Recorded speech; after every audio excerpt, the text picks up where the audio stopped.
Welcome to this explainer. Look, today we're cutting right through the absolute chaos of AI hype.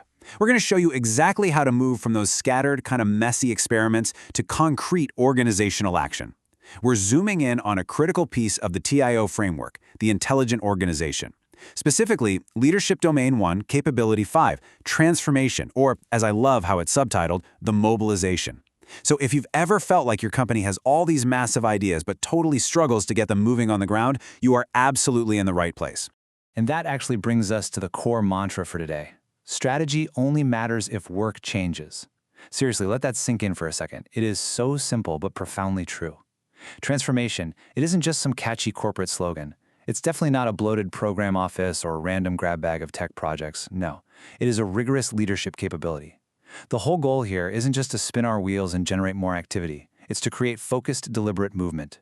Think of it as the engine that actually makes your organization act on its strategic choices. So this leads us to a pretty fundamental choice that leaders are facing right now.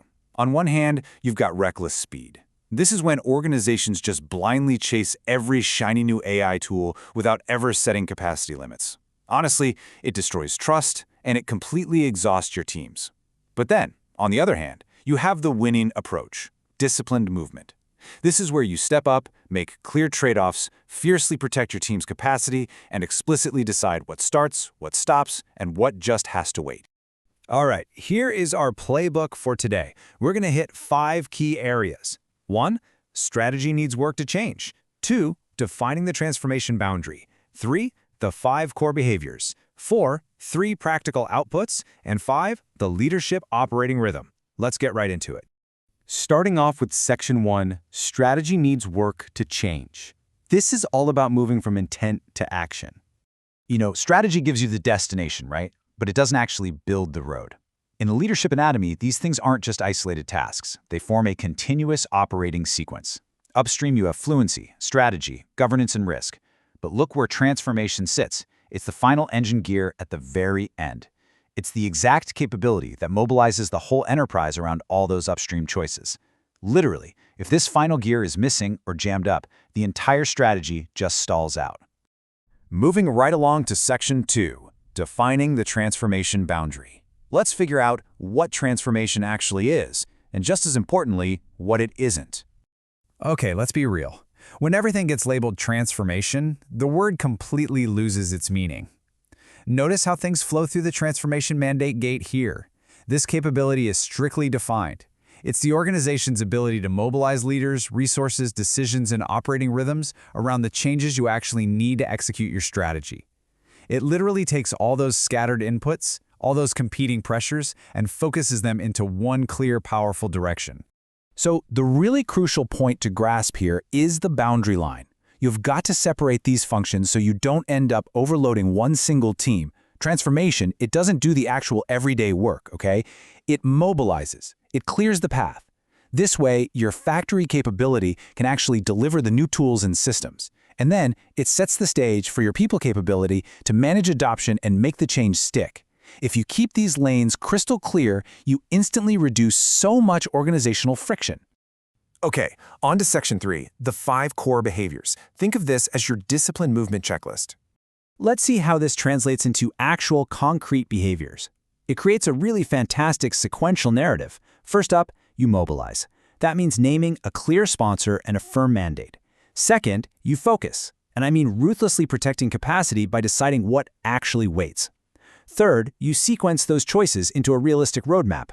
Fourth, you unblock constraints, because let's face it, roadblocks are absolutely going to happen. And finally, fifth, you adapt based on evidence. It's not just a to-do list, it's a continuous cycle of real leadership.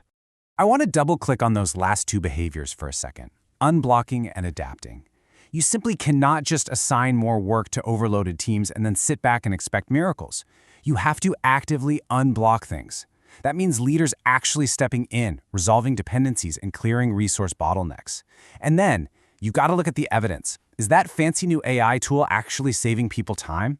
If it is, awesome, scale it. But if it's not, you need to be brave enough to adapt and redirect the work.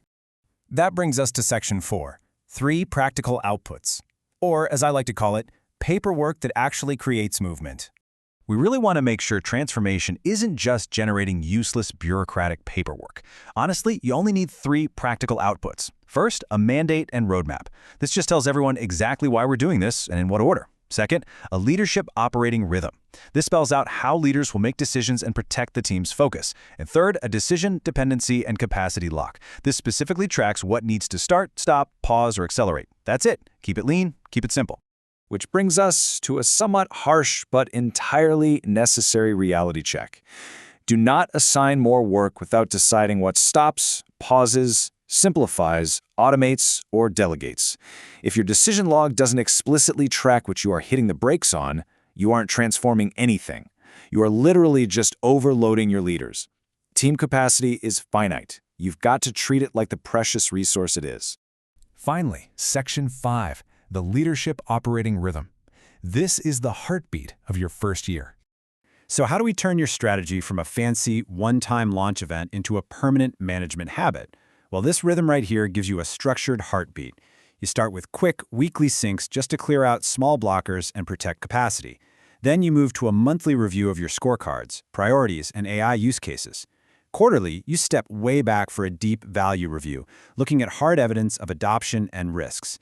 And then semi-annually, you recheck your overall maturity. This cadence, it ensures you are always pulsing, always moving forward, and never just flying blind. But hear me loud and clear on this one. The absolute golden rule here is that if your meeting cadence doesn't force actual decisions, learning, and action, you must simplify it immediately. A beautiful governance model that does not change behavior is nothing more than a calendar burden. Stop having meetings just to read status updates to each other, right? Use this rhythm to actually decide things and unblock your teams. Now let's see how this all dills over time on the maturity scale, going from 0 to 5. Look, you don't start out optimized. Nobody does. You start it ad hoc.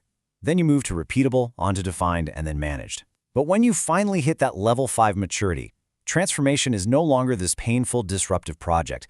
It becomes a fully embedded capability. It continuously helps your organization adapt, redirect resources based on actual evidence, and sustained intelligent change totally seamlessly.